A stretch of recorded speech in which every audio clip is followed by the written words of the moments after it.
اعوذ باللہ من الشیطان الرجیم، پناہ مانگتا ہوں میں اللہ کی شیطان مردود سے۔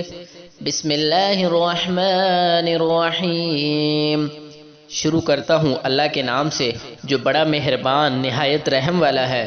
واللاتی یأتین الفاحشۃ من نسائکم فاستشہدوا علیہن اربعۃ منکم فإن شہدوا فأمسکوہن فی البیوت حتی یتوفاہن الموت او یجعل اللہ لہن سبیلا۔ مسلمانوں، تمہاری عورتوں میں جو بدکاری کا ارتکاب کر بیٹھے، ان پر اپنے لوگوں میں سے 4 شخصوں کی شہادت لو۔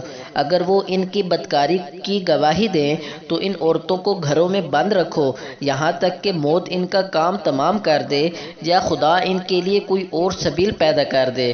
واللذان یأتیانها منکم فآذوہما فإن تابا وأصلحا فأعرضوا عنہما ان اللہ کان توابا رحیما۔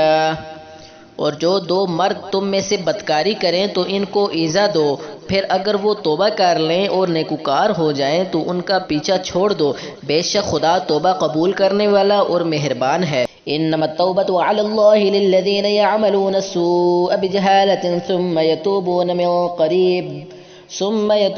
من قریب فاولئک یتوب اللہ علیہم وکان اللہ علیما حکیما۔ خدا انہی لوگوں کی توبہ قبول فرماتا ہے جو نادانی سے بری حرکت کر بیٹھتے ہیں پھر جلد توبہ کر لیتے ہیں، پس ایسے لوگوں پر خدا مہربانی کرتا ہے اور وہ سب کچھ جانتا اور حکمت والا ہے۔ وَلَيْسَتِ التَّوْبَةُ لِلَّذِينَ يَعْمَلُونَ السَّيِّئَاتِ حَتَّى إِذَا حَضَرَ أَحَدَهُمُ الْمَوْتُ قَالَ إِنِّي تُبْتُ الْآنَ وَلَا الَّذِينَ يَمُوتُونَ وَهُمْ كُفَّارٌ اولئک اعتدنا لهم عذابا علیما۔ اور ایسے لوگوں کی توبہ قبول نہیں ہوتی جو ساری عمر برے کام کرتے رہیں یہاں تک کہ جب ان میں سے کسی کی موت آ موجود ہو تو اس وقت کہنے لگیں کہ اب میں توبہ کرتا ہوں، اور نہ ان کی توبہ قبول ہوتی ہے جو کفر کی حالت میں مریں، ایسے لوگوں کے لیے ہم نے عذاب علیم تیار کر رکھا ہے۔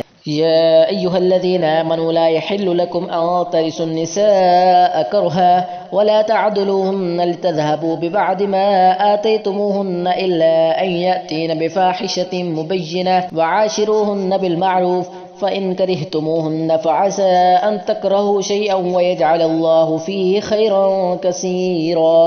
مومنو، تم کو جائز نہیں کہ زبردستی عورتوں کے وارث بن جاؤ، اور دیکھنا اس نیت سے کہ جو کچھ تم نے ان کو دیا ہے اس میں سے کچھ لے لو، انہیں گھروں میں مت روک رکھنا۔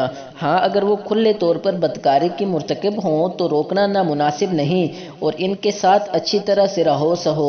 اگر وہ تم کو ناپسند ہوں تو عجب نہیں کہ تم کسی چیز کو ناپسند کرو، اور خدا اس میں بہت سی بھلائی پیدا کر دے گا۔ وَإِنْ أَرَدْتُمُ اسْتِبْدَالَ زَوْجٍ مَّكَانَ زَوْجٍ وَآتَيْتُمْ إِحْدَاهُنَّ قِنطَارًا فَلَا تَأْخُذُوا مِنْهُ شَيْئًا أَتَأْخُذُونَهُ بُهْتَانًا وَإِثْمًا مُّبِينًا۔ اور اگر تم ایک عورت کو چھوڑ کر دوسری عورت کرنی چاہو اور پہلی عورت کو بہت سا مال دے چکے ہو تو اس میں سے کچھ مت لینا، بھلا تم ناجائز طور پر اور سری ظلم سے اپنا مال اس سے واپس لوگے۔ وَكَيْفَ تَأْخُذُونَهُ وَقَدْ أَفْضَىٰ بَعْضُكُمْ إِلَىٰ بَعْضٍ وَأَخَذْنَ مِنكُم مِّيثَاقًا غَلِيظًا۔ اور تم دیا ہوا مال کیوں کر واپس لے سکتے ہو جبکہ تم ایک دوسرے کے ساتھ صحبت کر چکے ہو اور وہ تم سے عہد بھی لے چکی ہے۔ وَلَا تَنكِحُوا مَا نَكَحَ آبَاؤُكُم مِّنَ النِّسَاءِ إِلَّا مَا قَدْ سَلَفَ إِنَّهُ كَانَ فَاحِشَةً وَمَقْتًا وَسَاءَ سَبِيلًا۔ اور جن عورتوں سے تمہارے باپ نے نکاح کیا ہو ان سے نکاح نہ کرنا مگر جاہلیت میں جو ہو چکا سو ہو چکا، یہ نہایت بے حیائی اور خدا کی ناخوشی کی بات تھی اور بہت بڑا دستور تھا۔ حرمت علیکم امہاتکم وبناتکم واخواتکم وعماتکم وخالاتکم وبنات الاخ وبنات الاخت وامہاتکم اللاتی ارضعنکم وأخواتكم من الرضاعة وأمهات نسائكم وربائبكم اللاتي في حجوركم